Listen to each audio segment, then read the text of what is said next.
यशनिधि ma'am, हाँ जी। आज एक कहानी के माध्यम से मैं आपको बताना चाहूँगा। हमारे शास्त्रों में कहा भी गया है कि दुख में सुमरन सब करें, सुख में करे ना कोई।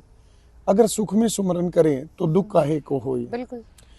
मैम, एक कहानी के माध्यम से हमारा संदेश, एक बिल्डिंग का कंस्ट्रक्शन का काम चल रहा था। उस बिल्डिंग पर एक इंजीनियर 3rd फ्लोर पे खड़े होकर एक मजदूर को पुकार रहा था, परंतु मजदूर मशीनों के साउंड के कारण उसकी आवाज नहीं सुन पा रहा था। इंजीनियर के दिमाग में एक आइडिया आया और उसने अपने पॉकेट से 10 रुपए का नोट निकालकर नीचे की तरफ डाल दिया। हाँ जी। अब मजदूर के पास जाकर वो 10 रुपए गिरे। उस मजदूर ने दाएं बाएं देखा और 10 रुपए को उठाकर अपनी पॉकेट में डाल लिया। इंजीनियरिंग को बड़ा ही इस चीज का दुख हुआ।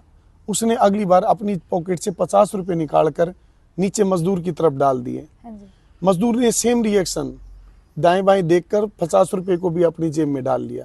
इससे इंजीनियर को काफी निराशा हुई। उसने अपनी अगली कोशिश में एक कंकर उठाया और नीचे इंजीनियर के द्वारा फेंका गया पत्थर वो मजदूर के सिर पे लगा और उसने तुरंत ही ऊपर की तरफ देखा।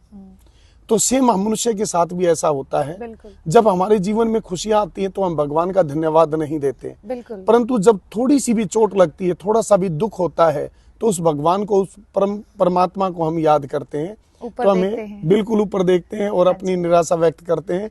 तो मैं ये कहना चाहूंगा कि हमें समरूप में रहना चाहिए और भगवान को हमेशा याद रखना चाहिए। अच्छा समय हो, बुरा समय हो, हमें भगवान का स्मरण करता रहना चाहिए। बिल्कुल जी, धन्यवाद जी।